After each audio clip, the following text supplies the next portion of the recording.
Na noite glacial de 17 de julho de 2024, sob a neblina azulada que cobria o setor noturno de São Paulo, Miguel Ramírez, 8 anos, filho de uma imigrante venezuelana que vivia nas sombras da cidade, ergueu suas pequenas mãos trêmulas em direção à comitiva real vampírica. Entre os carros blindados e guardas de elite, ele realizou o gesto mais perigoso já testemunhado nos 5 séculos do reinado soberano. Ofereceu sua bicicleta enferrujada ao próprio rei Eduardo através de sinais desesperados que ninguém mais compreendeu.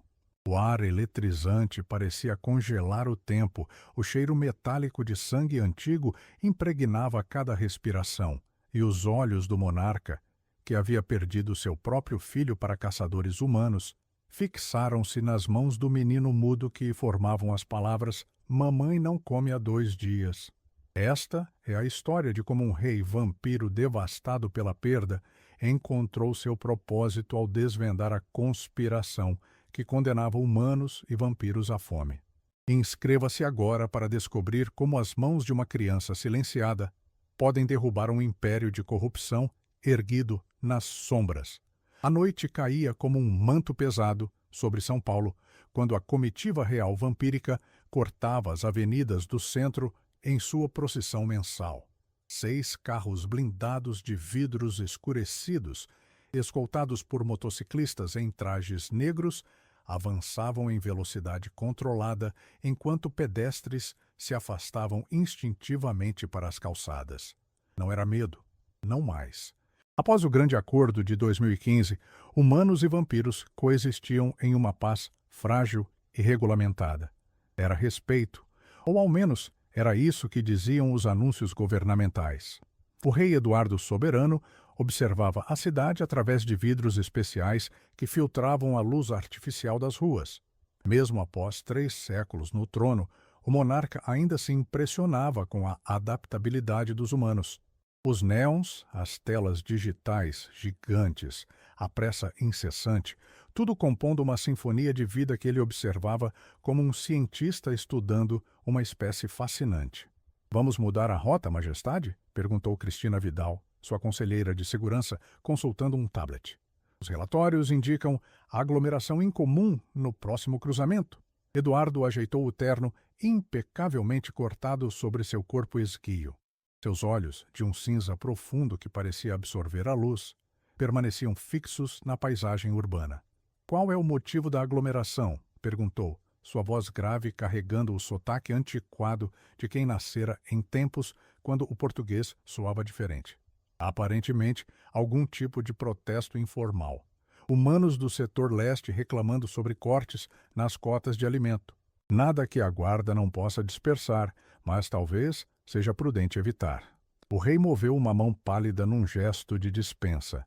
"Mantenha a rota original. Se estão com fome, quero ver com meus próprios olhos."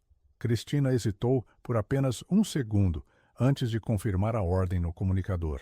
Em seus quase 80 anos servindo a coroa, um período que para vampiros equivalia a pouco mais que uma promoção inicial, ela havia aprendido que questionar Eduardo raramente mudava o resultado.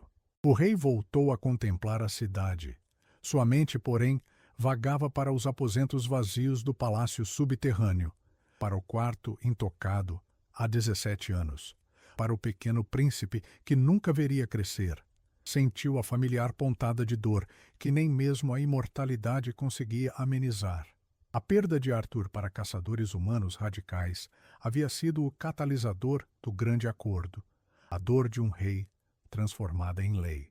Humanos forneceriam sangue voluntariamente através de um complexo sistema de doação, e, em troca, os vampiros garantiriam proteção, desenvolvimento tecnológico e, principalmente, alimento para todos.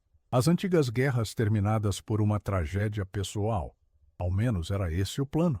"Majestade", a voz do motorista interrompeu seus pensamentos. "Estamos chegando ao perímetro do protesto." Eduardo endireitou-se no assento.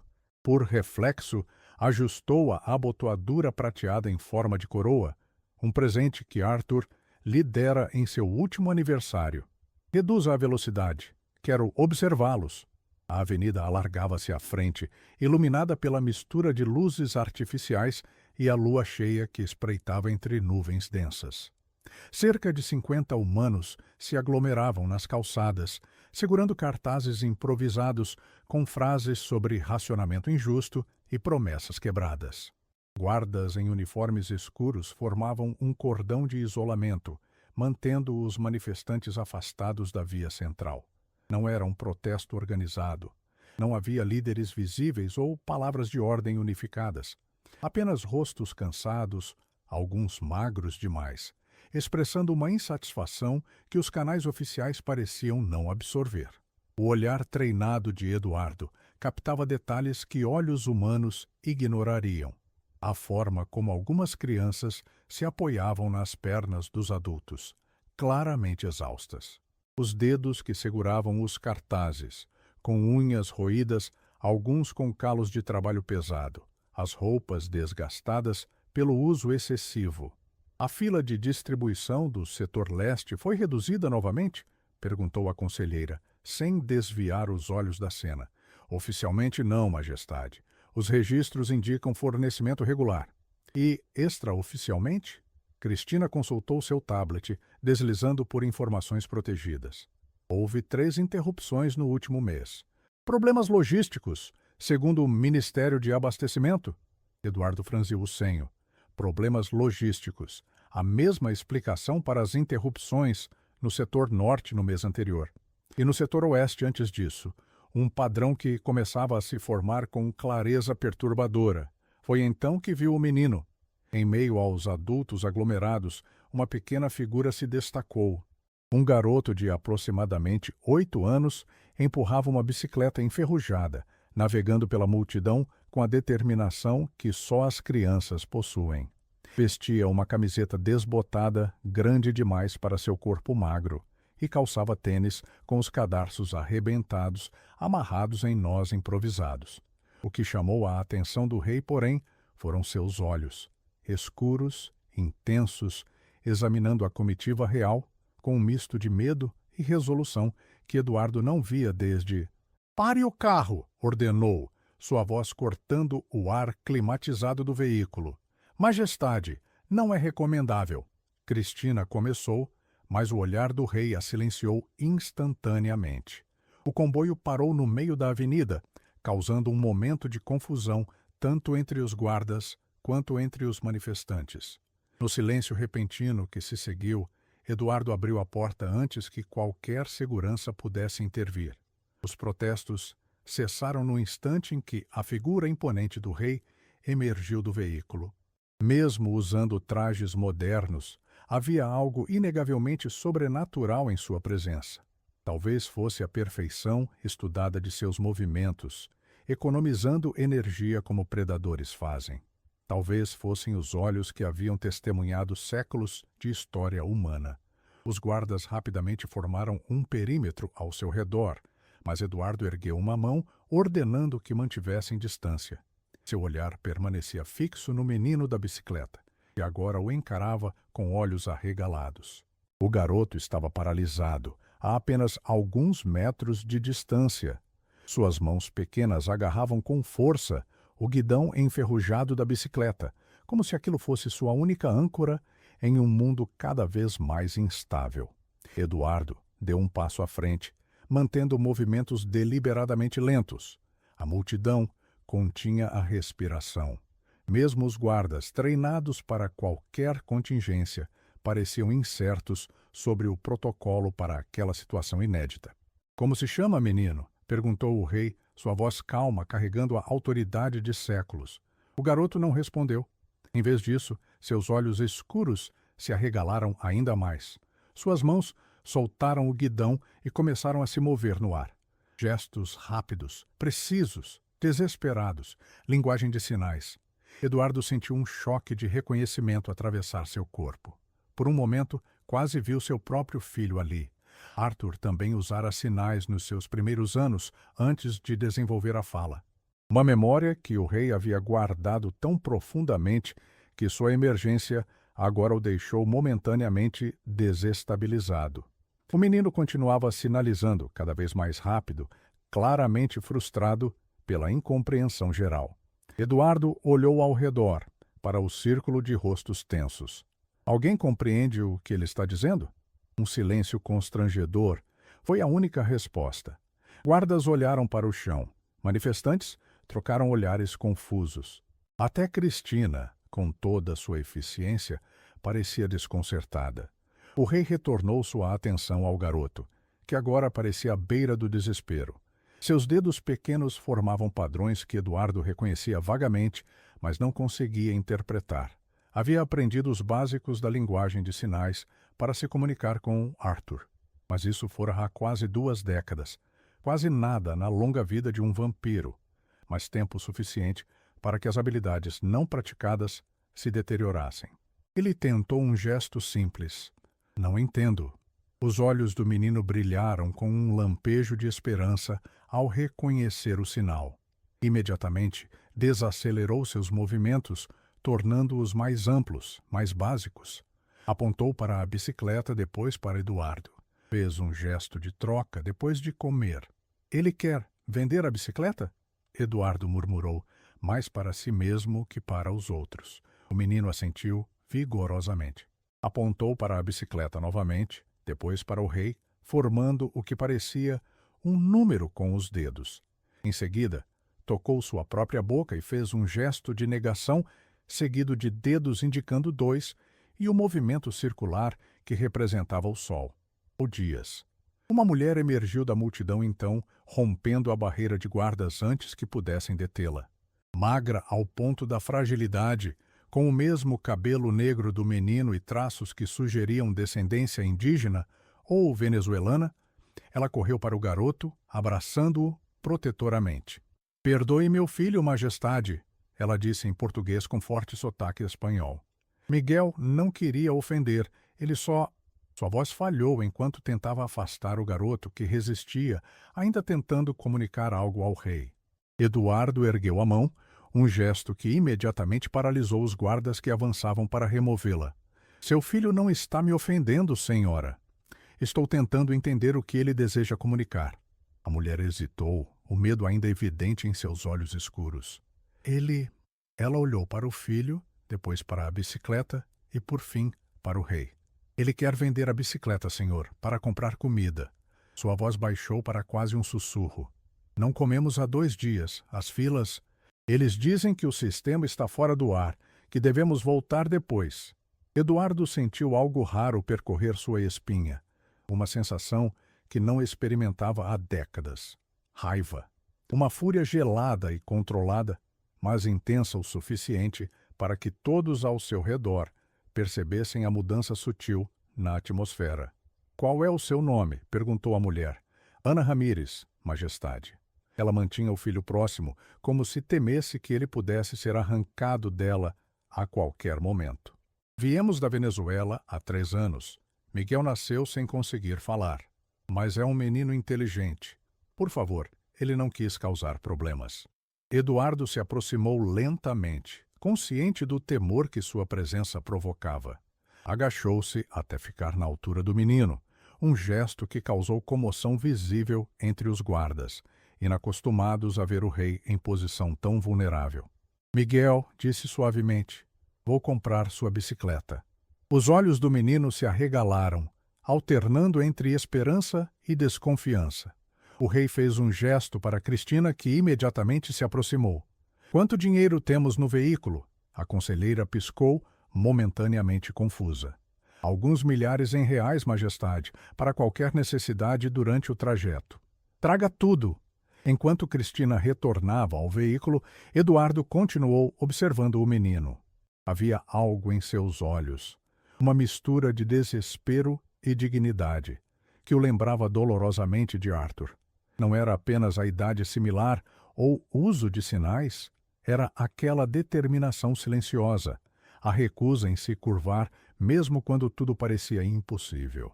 Cristina voltou com uma pasta de couro, entregando-a discretamente ao rei. Eduardo a abriu e retirou vários maços de notas. "Isto deve ser suficiente pela bicicleta", disse, oferecendo o dinheiro a Ana, cujos olhos se encheram de lágrimas ao ver a quantia. o suficiente para alimentar sua família por meses. Majestade, é demais, não podemos aceitar. A bicicleta de seu filho vale cada centavo. Eduardo a interrompeu com gentileza. Mas tenho uma condição. Ana enrijeceu, o medo retornando ao seu olhar. Gostaria que vocês viessem ao palácio amanhã. O rei tirou um cartão prateado do bolso interno de seu terno e o entregou a ela. Apresente isto na entrada do Distrito Real. Tenho algumas perguntas sobre esses problemas logísticos. Miguel puxou a manga da mãe, sinalizando rapidamente. Ela observou seus gestos com atenção antes de voltar-se para o rei. Ele pergunta se pode visitar a bicicleta às vezes. Era do pai dele. Antes, Eduardo sentiu um aperto no peito que há muito não experimentava. Diga a ele que a bicicleta estará esperando sempre que quiser visitá-la.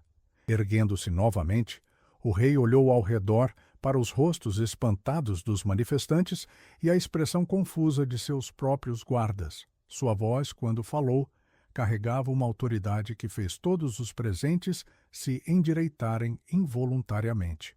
Quero um levantamento completo de todos os atrasos de distribuição nos últimos 6 meses. Quero saber quem autorizou as reduções e por quê. Seu olhar se fixou em Cristina. E quero descobrir por que não fui informado que pessoas sob minha proteção estão passando fome. A aura de poder que emanava do monarca era quase palpável agora. Um lembrete de que, apesar dos trajes modernos e da aparência civilizada, Eduardo Soberano não era humano, e nunca seria. O rei lançou um último olhar para Miguel e sua mãe antes de retornar ao veículo. Amanhã, ao pôr do sol. Não se atrasem. As portas se fecharam e a comitiva real retomou seu caminho, deixando para trás uma multidão atônita e um menino que, pela primeira vez em dias, sorria enquanto suas pequenas mãos formavam repetidamente um único sinal. Obrigado. O palácio subterrâneo era uma maravilha arquitetônica que poucos humanos tinham o privilégio de conhecer. Construído sob o Parque Ibirapuera, durante a reconstrução da cidade, após a grande revelação de 2010, quando os vampiros finalmente decidiram abandonar as sombras e integrar-se oficialmente à sociedade, a estrutura combinava tecnologia de ponta com elementos góticos que remetiam às origens europeias de muitos dos seus habitantes. Corredores iluminados por uma luz ambarina, especialmente desenvolvida para não irritar olhos vampíricos, se estendiam por quilômetros sob a superfície. O salão principal, com seu teto abobadado que reproduzia o céu noturno através de projeções holográficas, impressionava até mesmo vampiros centenários. As paredes, revestidas por um material que absorvia sons desnecessários, criavam uma atmosfera de silêncio reverencial que contrastava com o caos da metrópole acima. Eduardo caminhava pelos corredores a passos largos, ignorando as reverências dos funcionários que cruzavam seu caminho. Cristina o seguia com dificuldade, seu tablet firmemente seguro em uma mão, enquanto a outra ajustava constantemente os óculos de armação fina. Os relatórios preliminares já chegaram, Majestade, ela informou, tentando não demonstrar sua respiração acelerada. Mesmo para uma vampira, acompanhar o ritmo do rei quando ele estava furioso era um desafio. Confirmaram interrupções sistemáticas na distribuição, principalmente nos setores periféricos. Quero nomes, respondeu Eduardo, sem reduzir o passo. Quem autorizou, quem executou, quem se beneficiou. Eles chegaram à porta da biblioteca privativa do rei, um dos poucos espaços no palácio onde Eduardo realmente se sentia à vontade. 2 guardas postados à entrada imediatamente abriram as portas duplas de carvalho antigo. A biblioteca era um reflexo da própria mente do rei, organizada, vasta e surpreendentemente eclética. Milhares de volumes ocupavam estantes que se estendiam do chão ao teto, cobrindo todas as paredes. Livros raros de séculos passados dividiam o espaço com publicações modernas sobre tecnologia, política e artes. No centro, uma grande mesa de madeira escura estava coberta por mapas, documentos e agora uma bicicleta infantil enferrujada. Eduardo parou ao ver o objeto, algo suavizando em sua expressão. Mandei que a trouxessem e a limpassem, explicou, dirigindo-se à bicicleta. Passou os dedos pelo guidão, que, embora ainda marcado pelo tempo, agora brilhava sob a luz suave. Teremos que fazer algumas restaurações antes que o menino a visite. Cristina observou a cena com uma expressão neutra que escondia sua confusão. Em mais de 8 décadas, servindo ao rei, raramente o vira demonstrar tal sentimentalismo, especialmente desde a morte do príncipe. O ministro Velázquez solicita uma audiência urgente, informou, consultando seu tablet. Ele insiste que há uma explicação razoável para as interrupções na distribuição. Tenho certeza que há, respondeu Eduardo, afastando-se finalmente da bicicleta. Dirigiu-se a uma das estantes e puxou um pesado volume encadernado em couro. O Grande Acordo, primeira edição. Revisado e atualizado 6 vezes nos últimos 9 anos. Colocou o livro sobre a mesa e o abriu em uma página marcada. Artigo 17. O reino vampírico garante a distribuição equitativa de recursos alimentares a todos os setores humanos, sem distinção de classe, origem ou utilidade. Seus dedos pálidos percorreram o texto. Sem distinção, Cristina, esta foi a base do acordo, a promessa que fiz quando enterrei meu filho. O peso da menção a Arthur pairou no ar como uma presença física. A conselheira baixou os olhos, respeitando o raro momento de vulnerabilidade do rei. Prepare o salão do conselho, ordenou Eduardo, fechando o livro com um movimento decidido. Quero todos os ministros presentes em 1 hora, e mande buscar a família Ramírez ao anoitecer, como combinado. Sobre o garoto, majestade, Cristina hesitou.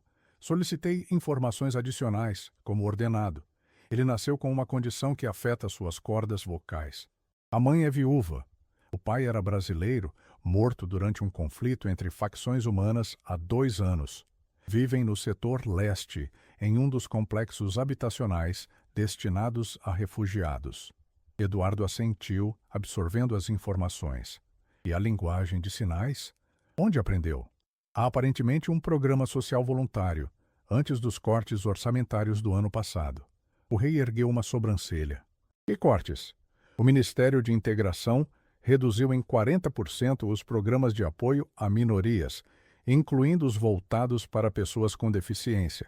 Foi apresentado como uma medida temporária de contenção. Outra decisão da qual não fui informado. O tom do rei era perigosamente calmo. Cristina, quantas outras medidas temporárias foram implementadas sem meu conhecimento? A conselheira ajustou os óculos, visivelmente desconfortável. Estou compilando uma lista completa, majestade. Parece haver um padrão preocupante. Eduardo voltou sua atenção novamente para a bicicleta. Um objeto tão simples, tão humano em sua imperfeição. Um menino disposto a abrir mão de sua posse mais valiosa para alimentar a família. E um sistema que aparentemente falhava precisamente com aqueles que mais necessitavam de proteção. Traga-me o especialista em linguagem de sinais mais competente que puder encontrar. Disse, finalmente. Quero começar imediatamente. Cristina piscou, confusa. Começar o quê, exatamente?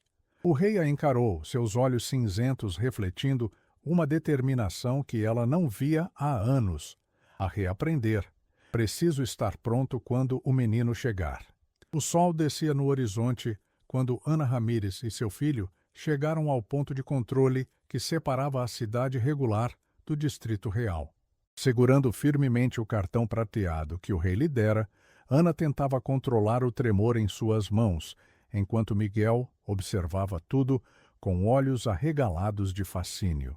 O posto de verificação era imponente. Altas paredes de concreto reforçado, cercas elétricas discretamente integradas ao design moderno, e guardas em uniformes impecáveis que pareciam mais soldados de elite do que simples seguranças. Câmeras de última geração acompanhavam cada movimento dos visitantes e scanners invisíveis analisavam qualquer potencial ameaça. Ana apresentou o cartão com mãos trêmulas ao oficial no guichê principal. Um vampiro de aparência jovem, mas com olhos que sugeriam décadas, se não séculos de existência. Boa noite, ela disse, sua voz quase um sussurro. Fomos convidados pelo rei Eduardo. O oficial examinou o cartão, passando-o por um scanner embutido no balcão. Seus olhos se arregalaram levemente ao ver a confirmação digital. Um momento, senhora. Ana sentiu Miguel apertar sua mão. Olhou para baixo e viu seu filho sinalizando rapidamente. Estão olhando para nós. Todos eles. Ela seguiu o olhar do filho e percebeu que ele estava certo. Os outros guardas haviam interrompido suas atividades e observavam a cena com expressões que variavam entre curiosidade e desconfiança. Uma mulher humana e uma criança muda, vestindo roupas simples no meio do posto de controle mais sofisticado da América Latina, apresentando um cartão de acesso direto do rei. O oficial retornou com outro vampiro, este usando um uniforme com insígnias que indicavam alta patente. Senhora Ramírez? Perguntou o novo oficial. Sou o comandante Dias. Por favor, acompanhem-me. O rei os aguarda. Eles foram conduzidos através de um corredor envidraçado que oferecia vista panorâmica para os jardins do Distrito Real. Uma área de contrastes fascinantes, onde a vegetação exuberante e bem cuidada era pontilhada por torres ultramodernas que serviam como residências e centros administrativos para a elite vampírica. O ar ali parecia diferente, mais fresco, mais puro que no restante da cidade. É bonito, Ana murmurou, mais para si mesma que para os outros. Foi projetado para ser, respondeu o comandante Dias, sua voz neutra. O Distrito Real representa a harmonia que o Grande Acordo prometeu. Tecnologia e natureza, tradição e inovação coexistindo em equilíbrio. Miguel sinalizou rapidamente e Ana traduziu. Ele pergunta onde estão as pessoas. O comandante olhou para o menino, um leve franzir de sobrancelhas, indicando que não estava acostumado a responder perguntas de crianças, especialmente humanas. Os residentes geralmente começam suas atividades após o pôr do sol, explicou, moderando seu tom. E a maioria dos trabalhadores humanos já retornou aos setores residenciais a esta hora. Eles chegaram a um elevador de vidro e metal escovado que descia em vez de subir. As portas se fecharam silenciosamente e Ana sentiu seu estômago afundar enquanto desciam rapidamente para o subsolo. O palácio principal fica abaixo da superfície, explicou o comandante, notando sua surpresa. Facilita o controle climático e de iluminação para nossos residentes de longa duração. Quando as portas se abriram, Ana precisou conter uma exclamação de surpresa. Estavam em um saguão de entrada majestoso, com um teto tão alto que parecia impossível estarem subterrâneos. A iluminação âmbar criava uma atmosfera acolhedora, apesar da óbvia opulência do lugar. Funcionários, humanos e vampiros, moviam-se eficientemente em todas as direções, alguns lançando olhares curiosos aos visitantes incomuns. Por aqui, indicou o comandante, conduzindo-os por um corredor lateral menos movimentado. O rei solicitou que a reunião fosse em seus aposentos privados, não na sala de audiências formal. Ana sentiu um arrepio percorrer sua espinha. Aposentos privados do rei vampiro. Nem em seus sonhos mais fantasiosos poderia ter imaginado tal cenário. Eles pararam diante de uma porta dupla de madeira escura, entalhada com motivos que mesclavam símbolos antigos e modernos. O comandante bateu 3 vezes e aguardou. Entre! Veio a resposta de dentro, a voz do rei facilmente reconhecível, mesmo através da porta espessa. O comandante abriu uma das folhas da porta e fez um gesto para que eles entrassem. Vou deixá-los aqui. O rei solicitou privacidade para este encontro. Ana engoliu em seco, súbito temor, enfraquecendo suas pernas.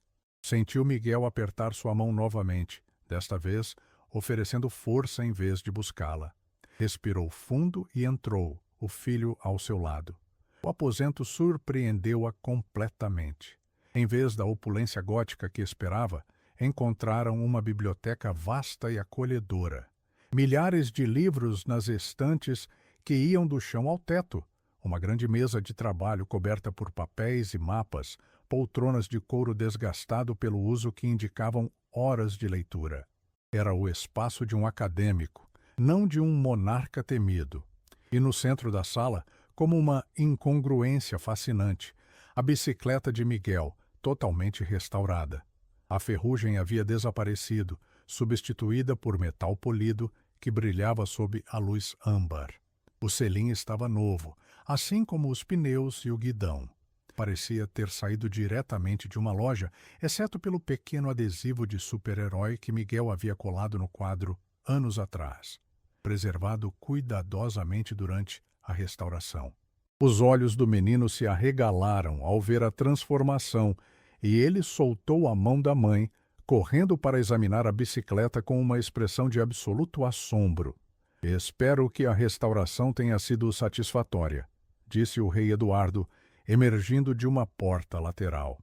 Ele não usava o terno formal da noite anterior, mas uma camisa simples de mangas arregaçadas que parecia estranhamente casual para um monarca com séculos de idade. Mantivemos todos os elementos originais possíveis, apenas substituindo o que era necessário para torná-la segura novamente. Ana imediatamente fez uma reverência profunda. Majestade, não temos palavras para agradecer. Eduardo gesticulou para que ela se endireitasse. Não são necessários agradecimentos, Sra. Ramírez. Na verdade, sou eu quem deve agradecer a vocês por aceitarem meu convite. Enquanto falava, seus olhos observavam Miguel, que examinava cada detalhe da bicicleta restaurada. O menino percebeu o olhar do rei e, para surpresa de Ana, começou a sinalizar rapidamente. Como vocês fizeram isso tão rápido? Parece nova, mas ainda é a mesma. Ana abriu a boca para traduzir, mas antes que pudesse fazê-lo, as mãos do rei se moveram em resposta, lenta e imperfeitamente, mas reconhecivelmente formando sinais. Temos bons artesãos, sinalizou Eduardo, cada movimento claramente resultado de estudo recente. O queixo de Miguel caiu em choque absoluto. Ana não estava em estado muito diferente. Você aprendeu a sinalizar? Perguntou ela, mal conseguindo processar a ideia de que o rei vampiro havia dedicado tempo para aprender a se comunicar com seu filho. Eduardo deu de ombros, um gesto surpreendentemente humano. Apenas o básico por enquanto. Já conhecia alguns sinais? De muito tempo atrás. Estou reaprendendo. Miguel começou a sinalizar novamente, desta vez mais devagar, claramente adaptando-se ao nível iniciante do rei. Por quê? Eduardo olhou diretamente para o menino e por um momento sua máscara de compostura aristocrática pareceu cair, revelando uma vulnerabilidade que Ana jamais esperaria ver no rosto do monarca vampírico. Porque meu filho também sinalizava, respondeu com gestos cuidadosos. A revelação pairou no ar como algo físico. Ana sentiu um nó formar-se em sua garganta. Todos conheciam a história do príncipe Arthur, é claro. Sua morte havia sido o catalisador do Grande Acordo, um momento decisivo na história das relações entre humanos e vampiros. Mas poucos sabiam detalhes pessoais sobre o príncipe.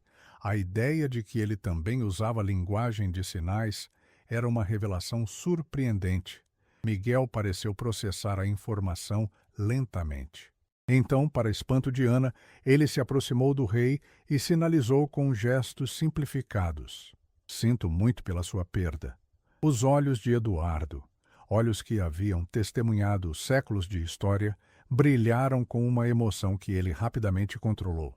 Ele assentiu uma vez, um agradecimento silencioso.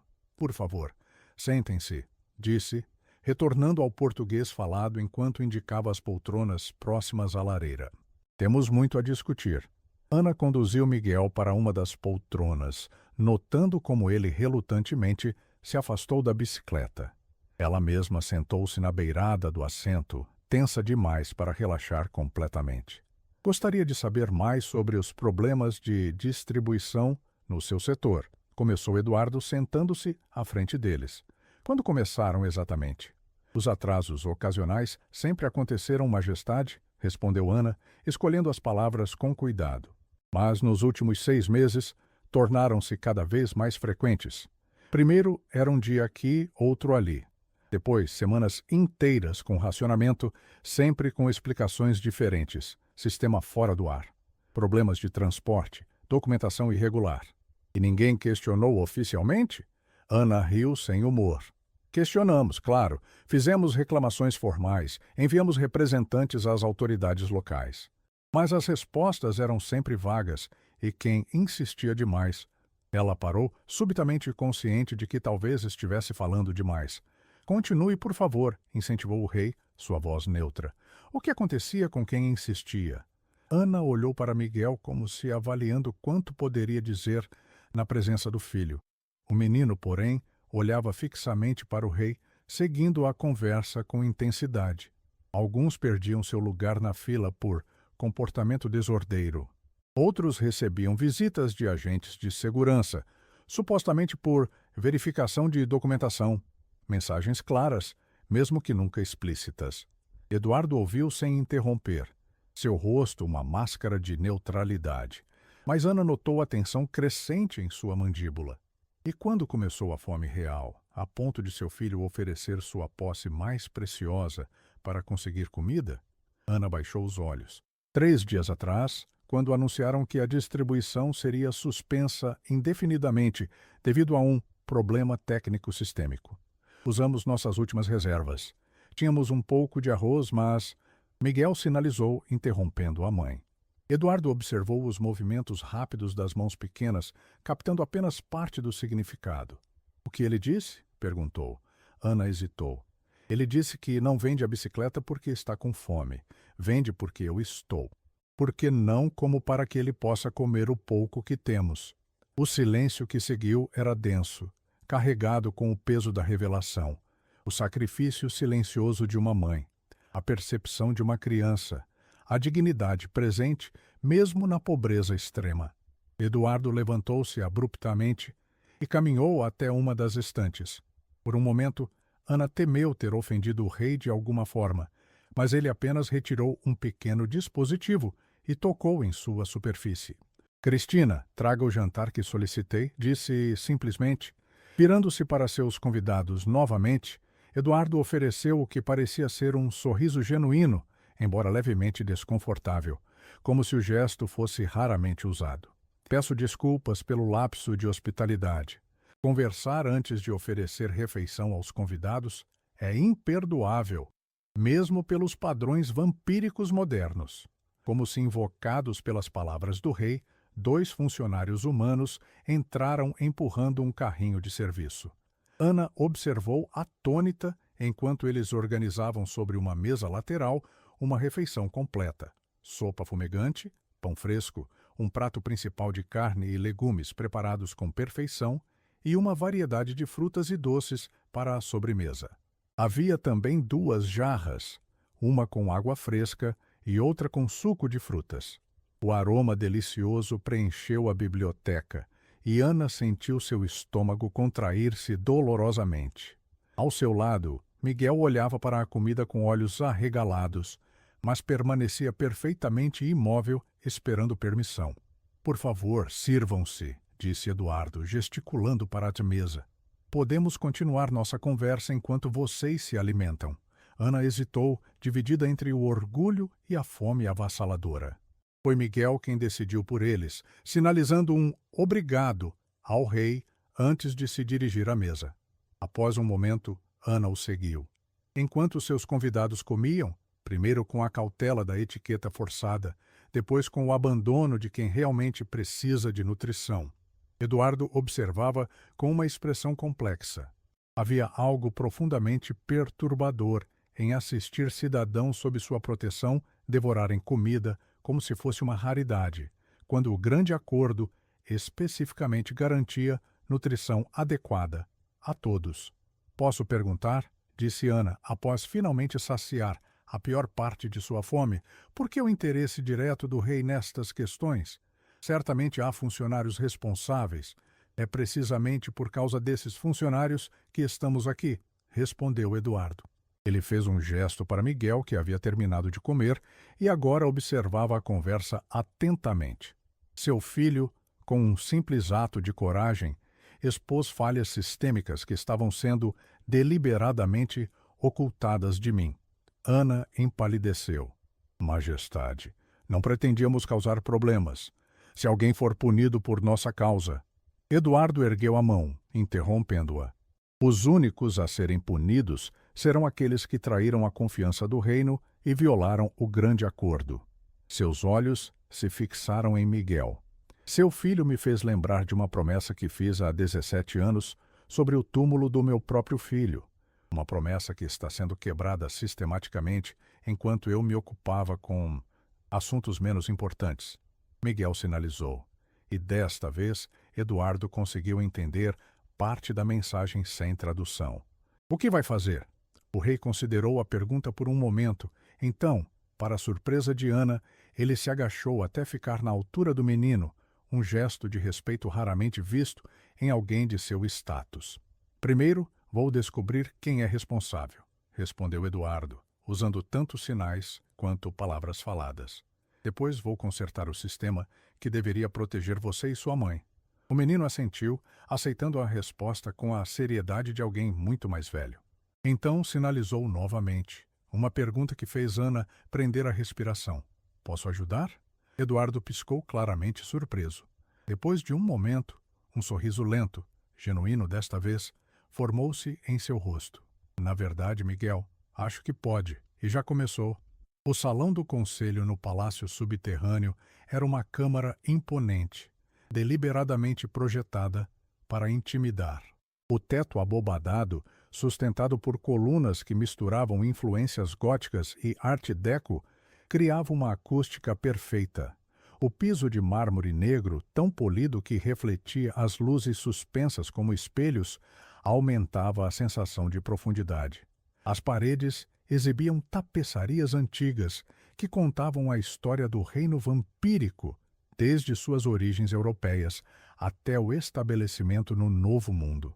A mesa do conselho, uma peça circular maciça esculpida em madeira escura, ocupava o centro da sala.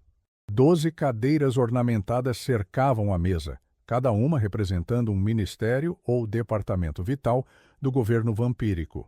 No centro da mesa, um holograma tridimensional exibia dados em tempo real sobre diversos aspectos do reino, desde estatísticas populacionais até índices econômicos. Naquela noite, o salão do conselho estava especialmente tenso. Os 12 ministros ocupavam seus lugares designados, alguns visivelmente desconfortáveis, outros mantendo expressões cuidadosamente neutras. Assessores e secretários aguardavam nas margens da sala, prontos para fornecer qualquer informação ou documento necessário. O ministro Velásquez, um vampiro de aparência aristocrática com cabelos grisalhos, perfeitamente alinhados e terno impecável, consultava nervosamente seu tablet, enquanto seus olhos se moviam ocasionalmente para o trono vazio na cabeceira da mesa. Como responsável pelo Ministério de Abastecimento, ele sabia que estaria no centro da tempestade que se aproximava. As portas duplas do salão se abriram e o rei Eduardo entrou. Todos se levantaram imediatamente em sinal de respeito. O rei atravessou a sala com passos medidos, seu olhar percorrendo cada rosto presente antes de tomar seu lugar à cabeceira da mesa. Sentem-se, ordenou simplesmente. Quando todos se acomodaram novamente, Eduardo tocou em um controle embutido na mesa e o holograma central mudou, exibindo agora um mapa detalhado da cidade com áreas destacadas em vermelho. Este mapa, começou, sua voz calma, mas carregando uma autoridade indiscutível, mostra todas as interrupções de distribuição alimentar nos últimos 6 meses. Como podem ver, elas se concentram consistentemente em setores específicos, setores que, coincidentemente, abrigam as populações mais vulneráveis e menos representadas politicamente. O silêncio na sala era absoluto. Alguns ministros trocaram olhares rápidos, enquanto outros mantinham os olhos fixos na projeção. Ministro Velásquez, Eduardo continuou, voltando-se para o homem visivelmente tenso, gostaria de explicar por que estas interrupções não foram reportadas nas reuniões regulares do Conselho? Velásquez pigarreou, ajustando a gravata enquanto tentava manter a compostura. Majestade, houve alguns contratempos técnicos que consideramos de natureza temporária e operacional. Não achamos prudente sobrecarregar a agenda real com questões que estavam sendo solucionadas em nível departamental. Contratempos técnicos, repetiu Eduardo, sua voz agora perigosamente suave. Interessante definição para a fome sistemática. Ele tocou novamente no controle e o holograma mudou para exibir documentos oficiais, ordens de redução de distribuição, memorandos internos, planilhas de desvio de recursos. Estes documentos, continuou o rei, sugerem não apenas contratempos técnicos, mas um padrão deliberado de redirecionamento de recursos. Curiosamente, enquanto os setores periféricos enfrentavam problemas logísticos, os estoques nos depósitos do setor central e do distrito empresarial aumentavam consistentemente. Majestade, interveio a ministra da Economia, uma vampira de aparência jovem, mas com olhos que revelavam séculos de existência, houve uma realocação estratégica de recursos, baseada em análises de eficiência e produtividade. Os setores que mais contribuem para a economia receberam prioridade temporária para maximizar. O grande acordo, interrompeu Eduardo, sua voz cortando o ar como uma lâmina, não contém cláusulas sobre prioridade baseada em produtividade. Na verdade, especifica exatamente o oposto: distribuição equitativa sem distinção de classe, origem ou utilidade. Ele se levantou, apoiando as mãos na mesa enquanto seu olhar percorria cada ministro presente. Ontem à noite, conheci um menino que estava tentando vender sua única posse de valor, uma bicicleta deixada pelo pai falecido, porque sua mãe não comia há 2 dias. Não por escassez de alimentos no reino, mas porque alguém decidiu que seu setor não merecia receber sua cota completa. O rei pressionou outro controle e imagens de Miguel e Ana Ramírez apareceram no holograma, fotografias tiradas durante a procissão, mostrando claramente os sinais de desnutrição e dificuldade. Este menino não pode falar. Utiliza linguagem de sinais que poucos se dão ao trabalho de aprender. Sua mãe é uma imigrante viúva, trabalhando em 3 empregos diferentes para sobreviver. Segundo as diretrizes de produtividade, que aparentemente estão orientando nossas políticas agora, eles seriam considerados como mesmo, ministra? Baixa prioridade. A ministra não respondeu, seu rosto uma máscara de desconforto. O que me leva à minha próxima pergunta, continuou Eduardo, voltando a sentar-se. Quem autorizou estas alterações nas políticas de distribuição sem minha aprovação direta?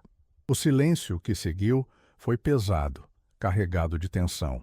Finalmente, Velásquez limpou a garganta. Foi uma decisão colegiada, Majestade, baseada em projeções econômicas e recomendações do Comitê de Eficiência. Comitê de Eficiência? Repetiu Eduardo. Um comitê que não existia até 18 meses atrás e que, curiosamente, não responde diretamente à coroa. Seus olhos se estreitaram.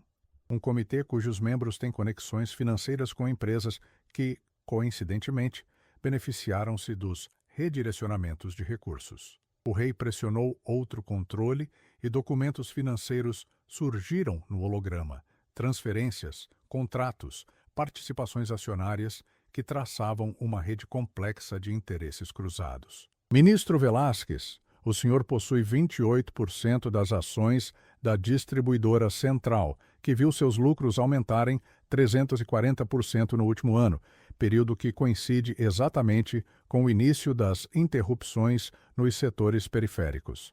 A face do ministro empalideceu ainda mais, se é que isso era possível para um vampiro. Majestade, posso explicar. Ministra Torres, continuou Eduardo, ignorando a tentativa de interrupção.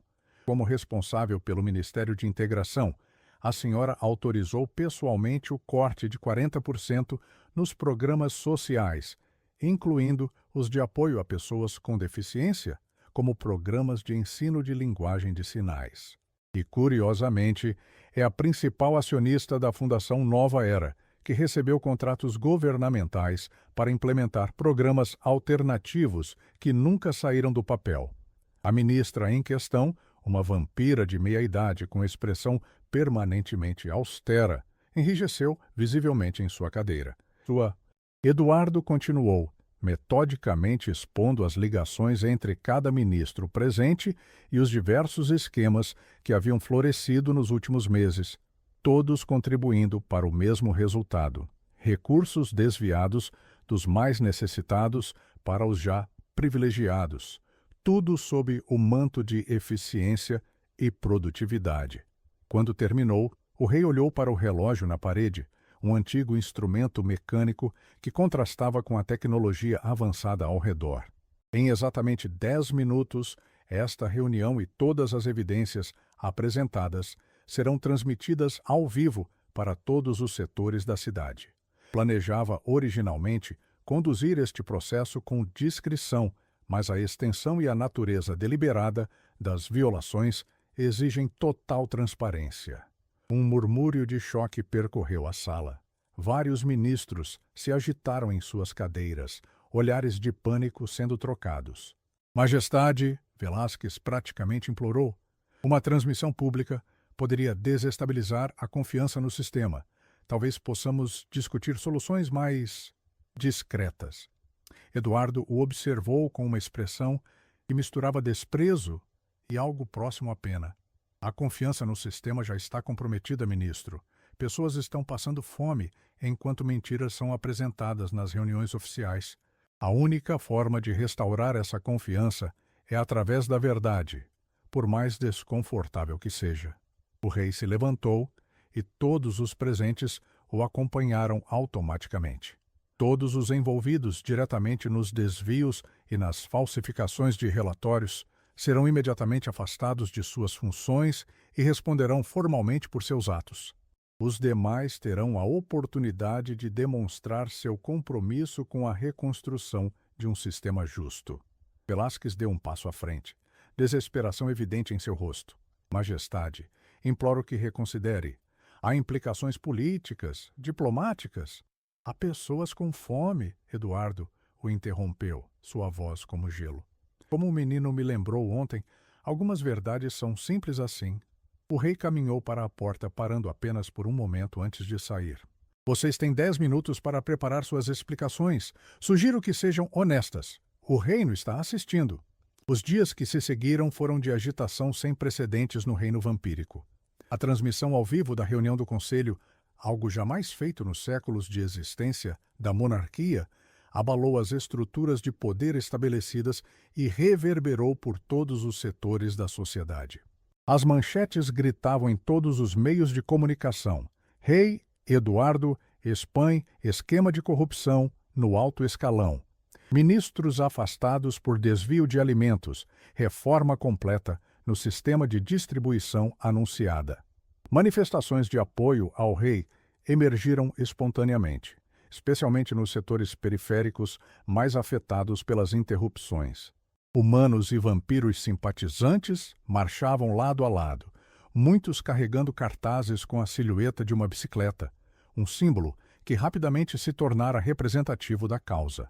No palácio subterrâneo, uma atividade febril tomava conta dos corredores. Equipes de auditoria examinavam cada departamento, cada contrato, cada decisão dos últimos 2 anos. Novos administradores temporários assumiam as funções dos ministros afastados, todos sob supervisão direta da coroa. Eduardo havia estabelecido seu quartel-general na biblioteca, transformando o espaço tradicionalmente contemplativo em um centro de comando. Mapas, relatórios e telas de dados cobriam cada superfície disponível. Cristina coordenava um fluxo constante de informações e funcionários, enquanto o rei, pessoalmente, supervisionava a reorganização do sistema. Foi no 3º dia desta revolução silenciosa que Ana e Miguel Ramírez retornaram ao palácio. Desta vez, não havia hesitação em seus passos ou temor em seus olhos quando foram conduzidos à biblioteca real. O menino, especialmente, caminhava com a confiança de quem já conhecia o caminho. Quando entraram Eduardo debruçado sobre um mapa holográfico, discutindo ajustes logísticos com uma equipe de especialistas. Ao notar sua chegada, O rei dispensou os assessores e voltou-se para seus visitantes com uma expressão que quase poderia ser descrita como calorosa. Miguel, Ana, cumprimentou, alternando entre sinais e palavras. Obrigado por virem. O menino imediatamente correu para verificar sua bicicleta, que permanecia no mesmo lugar de destaque na biblioteca. Satisfeito ao encontrá-la intacta, voltou-se para o rei e sinalizou rapidamente. Vi você na televisão. Todo mundo está falando sobre o que aconteceu. Eduardo assentiu, um leve sorriso curvando seus lábios. Causamos um pouco de agitação, não? Ana observava a interação com uma mistura de fascinação e incredulidade. A facilidade com que seu filho se comunicava com o rei vampiro e a paciência com que o monarca tentava responder em sinais, mesmo quando claramente ainda lutava com os movimentos mais complexos, era algo que ela jamais poderia ter imaginado. Viemos agradecer, Majestade, disse ela finalmente. A distribuição foi retomada integralmente em nosso setor. E não apenas isso. Agentes do palácio visitaram cada família afetada, garantindo compensações pelos períodos de escassez. Eduardo fez um gesto de dispensa. Era o mínimo a ser feito. Na verdade, são vocês que merecem agradecimentos. Ele se aproximou de Miguel, agachando-se novamente até ficar na altura do menino. Você me lembrou de algo importante que eu havia esquecido. Miguel inclinou a cabeça, curioso. O quê? Que às vezes, Eduardo sinalizou cuidadosamente, são as pessoas que não podem falar que têm mais a dizer. O menino sorriu, um sorriso aberto e genuíno que iluminou seu rosto inteiro. Tenho algo para mostrar a vocês, continuou o rei, levantando-se. Ele tocou em um controle na mesa e uma imagem holográfica apareceu. A planta de um edifício moderno, com várias salas etiquetadas em diferentes cores. Este é o projeto para o novo Centro de Comunicação Inclusiva, explicou Eduardo. Será construído no limite entre o Distrito Real e o Setor Leste, um símbolo da ponte que queremos criar. Oferecerá cursos gratuitos de linguagem de sinais, produzirá materiais educativos e servirá como espaço de integração para pessoas com diferentes necessidades comunicativas. Ana levou a mão à boca, emocionada.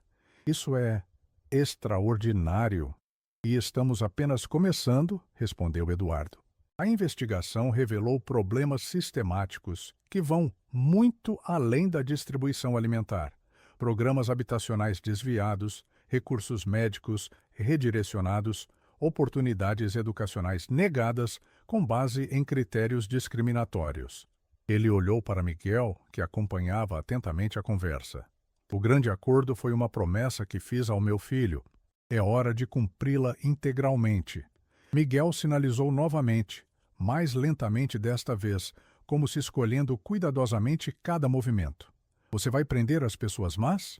Eduardo considerou a pergunta com seriedade. Sim, aqueles que deliberadamente causaram sofrimento enfrentarão as consequências. Mas a justiça não é apenas sobre punição, é sobre reparação e mudança verdadeira. O menino assentiu, satisfeito com a resposta. Então, para a surpresa de Ana, ele ofereceu ao rei uma folha de papel dobrada que tirou do bolso. Eduardo aceitou o papel com uma expressão curiosa, desdobrando-o cuidadosamente. Era um desenho feito à mão, o traço irregular e colorido característico de uma criança, mas surpreendentemente expressivo. Mostrava duas figuras, um homem alto de preto, claramente o rei, e um menino pequeno ao seu lado, ambos com as mãos erguidas formando sinais. Entre eles, uma bicicleta. E acima, um balão de diálogo compartilhado, contendo não palavras, mas pequenos símbolos que representavam sinais básicos. Amizade, ajuda, esperança. Por um longo momento, Eduardo apenas olhou para o desenho, seu rosto, uma máscara impenetrável de controle. Quando finalmente levantou os olhos, Ana percebeu algo que jamais esperaria ver. Um brilho úmido nos olhos do monarca vampiro mais poderoso do continente. Obrigado, Miguel, ele disse, sua voz levemente rouca. Vou guardá-lo com muito cuidado. O rei pigarreou, recompondo-se rapidamente. Na verdade, tenho um pedido a fazer a vocês, especialmente a você, Miguel. O menino se endireitou, repentinamente sério. Estamos formando um conselho consultivo para o novo centro, pessoas que podem ajudar a garantir que ele realmente atenda às necessidades da comunidade.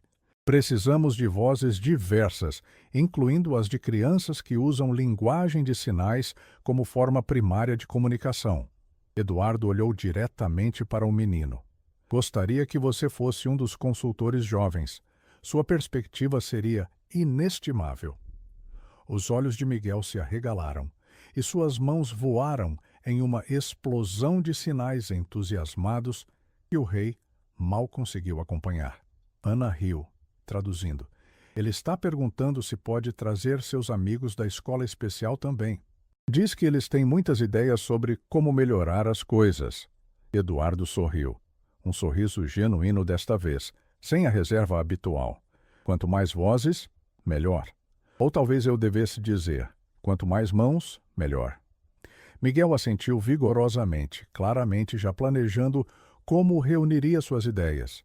Então, repentinamente, ele se aproximou do rei e, sem aviso, abraçou-o. Ana ofegou, chocada pela quebra de protocolo. Abraçar o rei vampiro sem permissão era algo simplesmente não feito. Ela deu um passo à frente, pronta para puxar o filho, quando notou algo extraordinário. Eduardo havia se agachado e retribuído o abraço brevemente, mas com firmeza, antes de gentilmente afastar-se. Miguel, Ana repreendeu suavemente quando o menino voltou para seu lado. Não podemos simplesmente abraçar Sua Majestade assim. O rei ergueu uma mão. Está tudo bem, senhora Ramírez. Às vezes, alguns protocolos merecem ser quebrados. Ele se dirigiu a uma das estantes e retirou um livro de aparência antiga. Miguel, trouxe algo para você. É um dicionário ilustrado de sinais. Uma edição especial criada para meu filho há muitos anos. Os sinais podem estar um pouco desatualizados, mas achei que poderia interessá-lo. O menino aceitou o livro com reverência, seus dedos percorrendo cuidadosamente a capa de couro macio. Era do seu filho? Sinalizou, compreendendo imediatamente o significado do presente. Eduardo assentiu. Arthur teria sua idade agora. Acho que ele gostaria que o livro fosse usado por alguém que realmente o apreciasse. Miguel abraçou o livro contra o peito, claramente compreendendo o valor do gesto. Então sinalizou com uma mão. Vou cuidar muito bem dele. Prometo.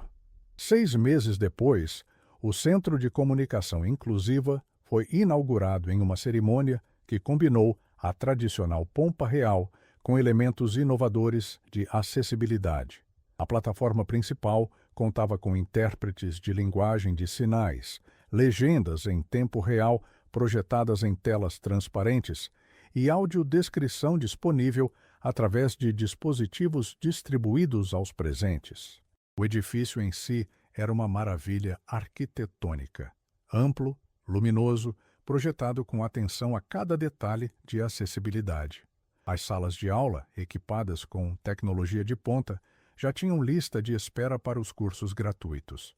A biblioteca especializada abrigava a maior coleção de materiais sobre comunicação alternativa da América Latina. E o auditório principal, com capacidade para 500 pessoas, havia sido projetado com acústica especial para beneficiar pessoas com diferentes capacidades auditivas. Na entrada principal, uma escultura chamava a atenção de todos os visitantes. Uma bicicleta estilizada em metal prateado, com as rodas formadas por mãos em posições de sinais que representavam comunicação e igualdade. A placa explicativa narrava brevemente a história que havia inspirado tanto o centro quanto as reformas mais amplas que transformavam o reino. Naquele dia de inauguração, Eduardo observava a multidão que se reunia no pátio central.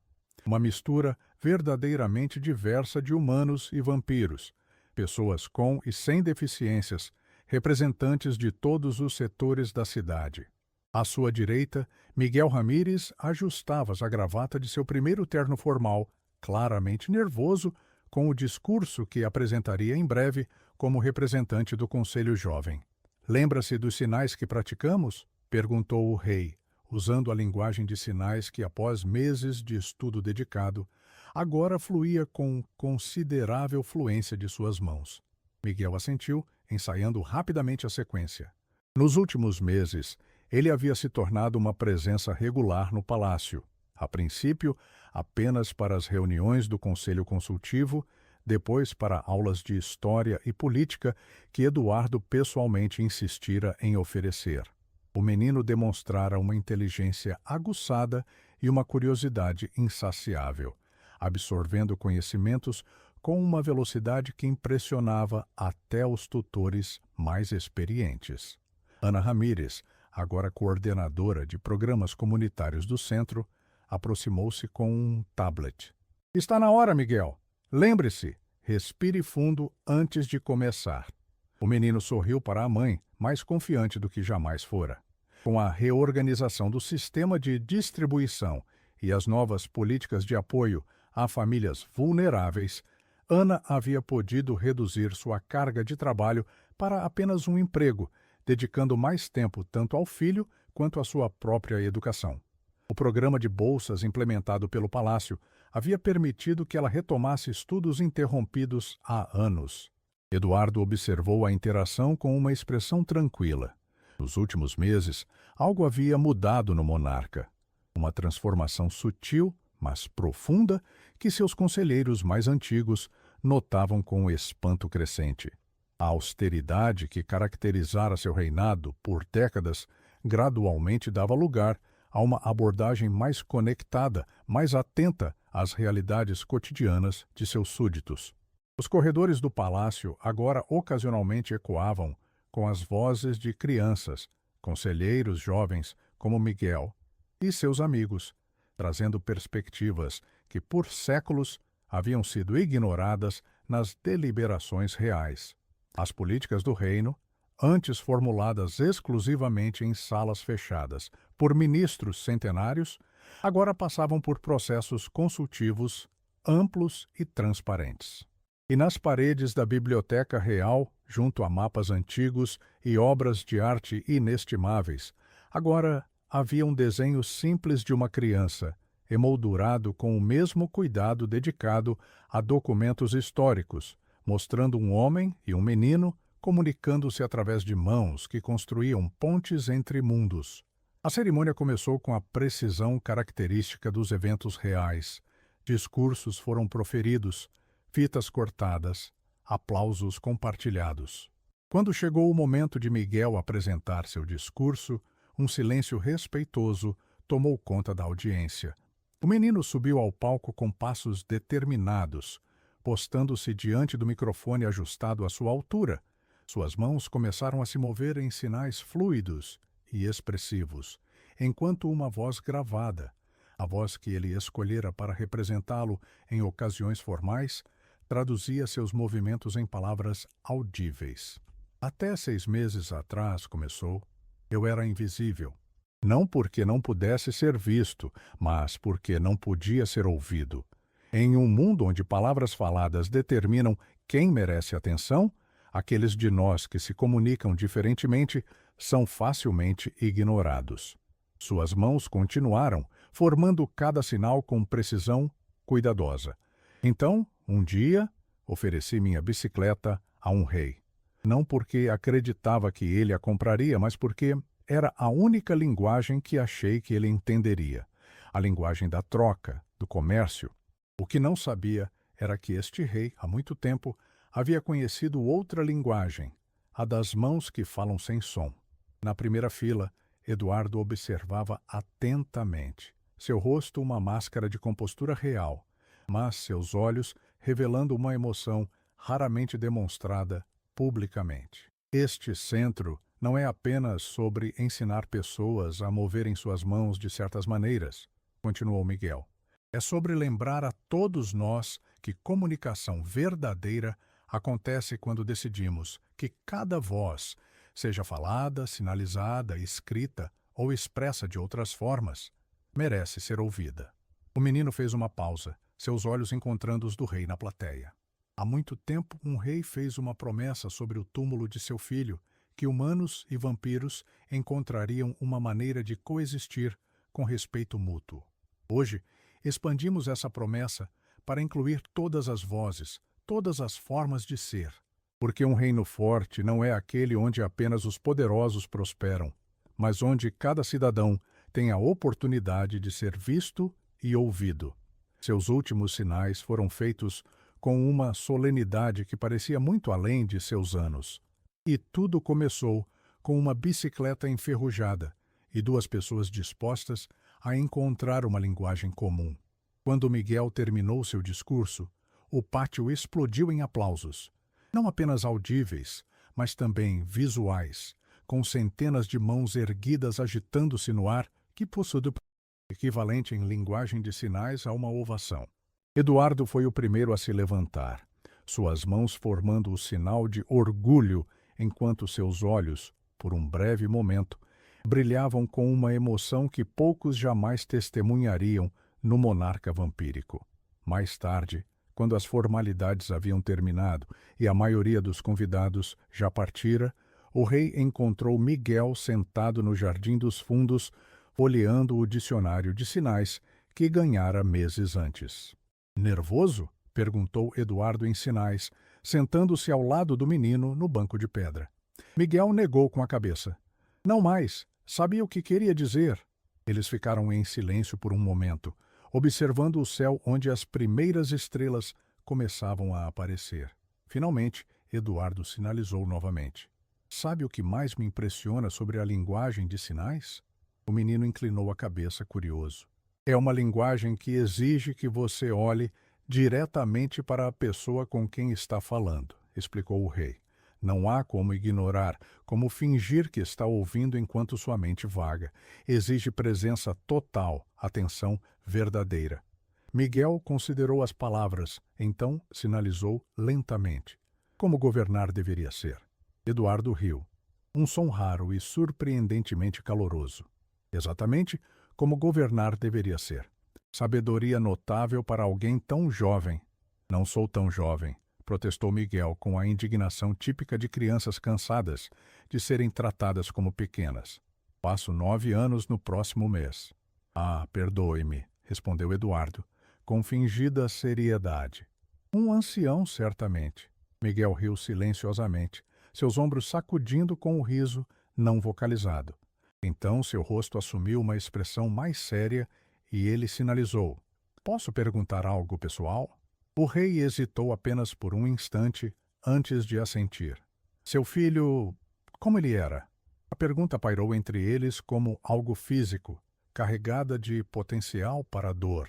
Por um longo momento, Eduardo apenas olhou para o horizonte, onde a cidade se estendia em um tapete de luzes cintilantes. Arthur era... Suas mãos hesitaram buscando os sinais certos. Corajoso, teimoso, curioso sobre absolutamente tudo. Ele também usava sinais antes de aprender a falar, embora por escolha, não por necessidade. Dizia que gostava de como as palavras pareciam mais reais quando podia senti-las em suas mãos. Eduardo pausou, memórias claramente passando por seus olhos. Ele teria gostado de você, acho. Teria exigido que você lhe mostrasse todos os sinais modernos que os jovens usam agora. Miguel sorriu suavemente, claramente tocado pela confiança.